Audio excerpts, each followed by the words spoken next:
Hello and welcome to the Bible Difficulties and Answers podcast. I'm your host, Lance Smith. Today, we're delving into a fascinating aspect of biblical research, the use of various scientific disciplines to support biblical narratives. However, our exploration today isn't without its critics.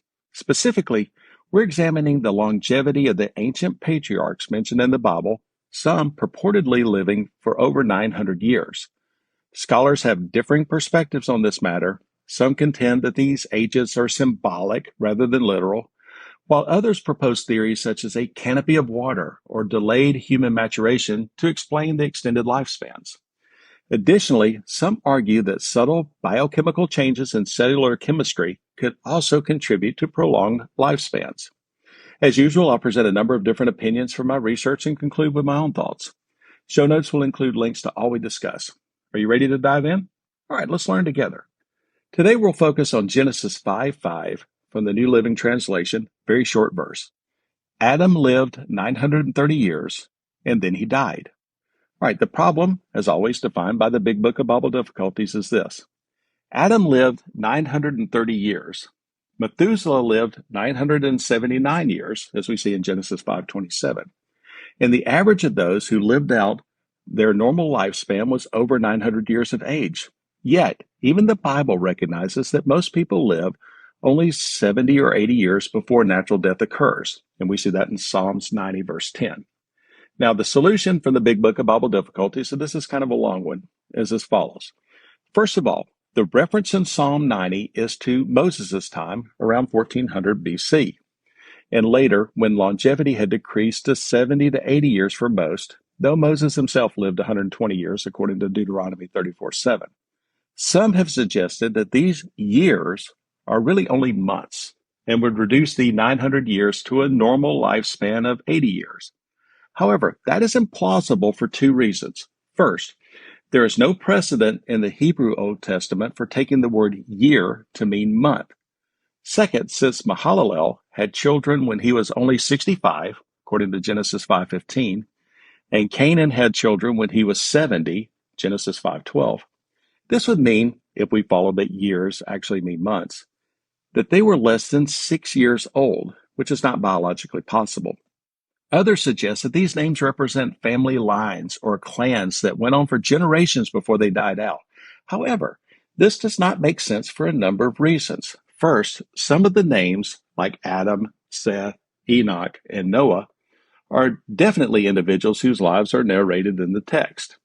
Second, family lines do not beget, more commonly phrased, the father of, family lines by different names.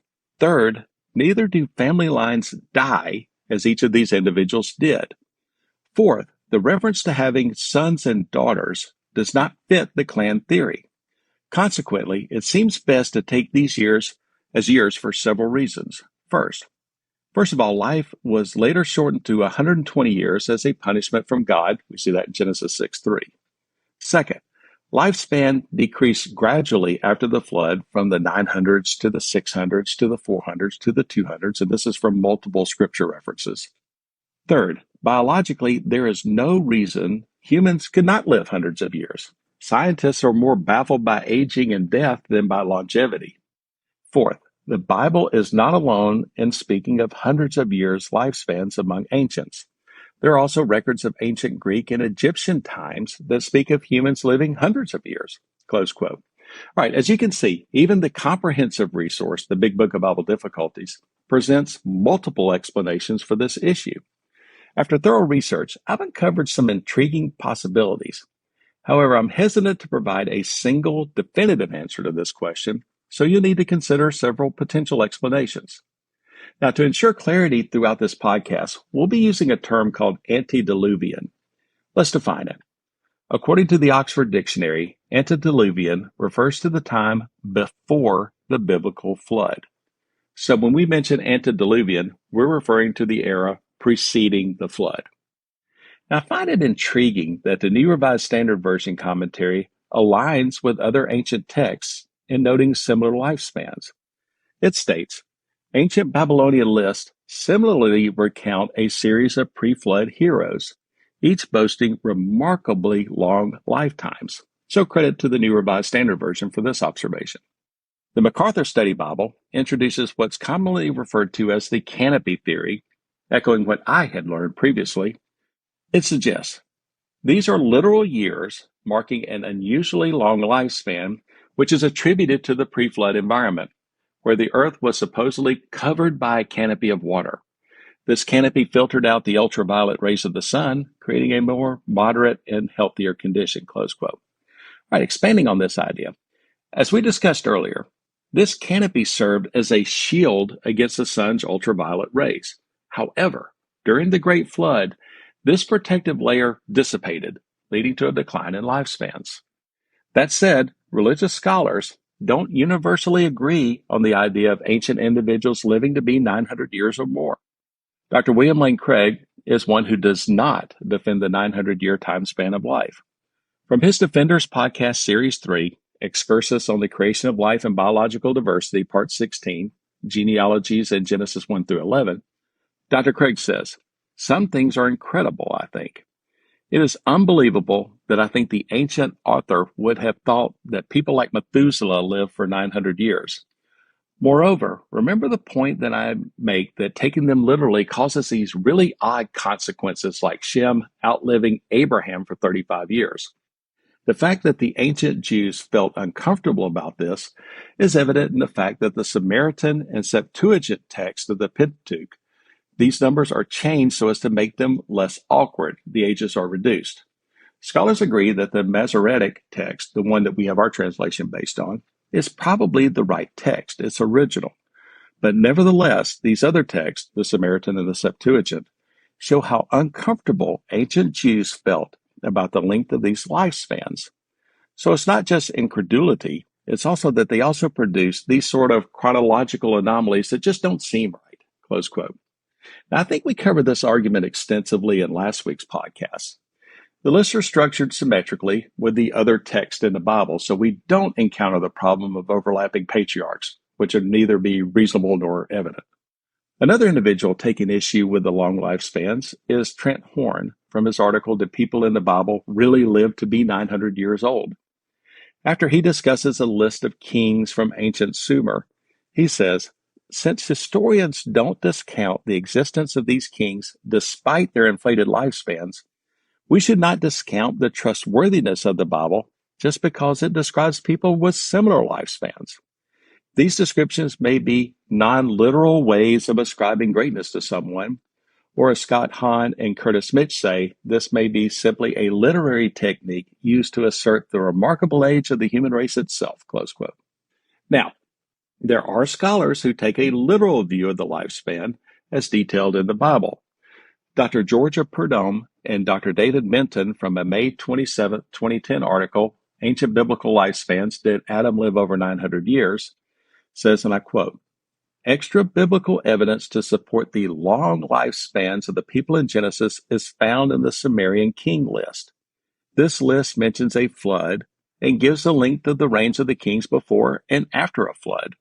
There are many striking parallels between the Sumerian king list and Genesis, such as a flood event, numerical parallels between the pre-flood biblical patriarchs and the antediluvian kings, and a substantial decrease in the lifespan of people following the flood.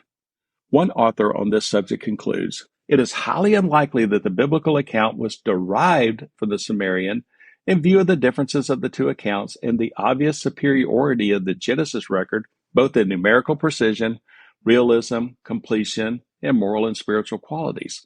It is more likely that the Sumerian king list was composed using Genesis for numerical information. Obviously, the book of Genesis would only be used if the person writing the list believed it to be a true historical account containing accurate information.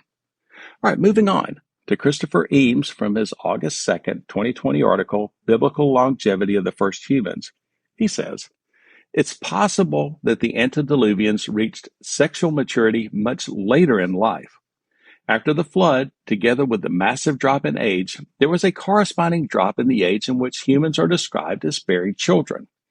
The first described age of reproduction for someone born after the flood is Arphaxad, son of Shem, who conceived at the young age of 35. And of course, this number continued to drop, close quote. All right, this is a fresh perspective for me. I hadn't thought about the idea of delayed sexual maturity as contributing to longer lifespans before, but it's not a scholarly argument without additional proponents. Jake Hebert, from his December 29th, 2023 article, Living to 900, says, years ago, creation researchers Don Patton and Greg Beasley deduced that great longevity should be associated with larger body sizes and delayed maturation. Fossil animals and plants are generally larger than their counterparts today. This is true not just for extinct giants like the dinosaurs, but for extant creatures such as oysters, camels, kangaroos, and penguins. Scientific literature includes evidence that at least some fossil creatures were larger, took longer to mature, and lived longer than their present-day descendants. Given this linkage between body size, longevity, and rate of maturation, it's possible that this was also true for pre-flood and immediate post-flood people, animals, and plants, close quote. So we return to the fundamental question. How could people have lived over 900 years? The answer appears to revolve around the occurrence of the Great Flood. This isn't solely a concept within the Judeo-Christian culture. Other cultures also recant tales of ancient individuals living for hundreds of years or more. Thus, there must have been something different before the Great Flood that fundamentally altered humanity. Prior to the flood, it's conceivable that a canopy of water shielded the earth from ultraviolet radiation, thereby delaying the normal aging process.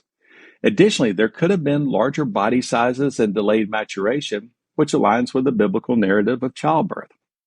Moreover, various scientific theories propose additional reasons why ancient humans may have experienced longer lifespans. Dr. Hugh Ross lists and explains from his article, Long Lifespans, Adam Lived 930 Years and Then He Died, a number of theories in great detail. Please take some time to read this article in depth. It's on the show notes. A quick summary of his article says, and I quote, recent advances in the biochemistry of aging provide answers to these seemingly intractable problems. Scientists have uncovered several distinct biochemical mechanisms that either cause or are associated with senescence, that's aging. Even subtle changes in cellular chemistry can be responsible for aging, and in some cases can increase life expectancy by 50%. These discoveries point to a number of possible ways that God could have allowed longer lifespans and then altered human life expectancy simply by tweaking human biochemistry. The recent progress of research in the biochemistry of aging, along with the cosmic radiation caused by the Vela supernova eruption, quick aside, we did not cover this explanation in today's podcast due to time constraints, make the long lifespans of Genesis 5 and the decrease of human lifespans at the time of the flood scientifically plausible, close quote. Back to me. I find the theories presented regarding extremely long lifespans, up to 900 years or more, quite convincing, and I'm inclined to agree with them, be it either the water canopy, delayed maturation, advances in biochemistry, etc. Okay, looking ahead to our next podcast, we'll delve into another fascinating Bible enigma, one that I personally find intriguing to solve. Were the sons of God mentioned in Genesis 6:2 angels who married women? I anticipate that next week's discussion may tie into the topics we've explored in today's podcast. You may reach us at our website, BibleDifficultiesAndAnswers.podbean.com, or you may reach out to me directly at our email address, BibleDifficultiesAndAnswers@gmail.com, with any questions, comments, concerns, bits of righteous indignation, or just to say hi. Also, please like and subscribe to this podcast. Tell a friend or two as well. And also write a review and give it a 5-star rating on Apple Podcasts, Podbean, Spotify, or any of your podcast venues of choice. It really does help get the word out about the most amazing book ever written. Again, I'm Lance Smith. Until next time, I wish you good luck, good health, and God bless. So long, everybody.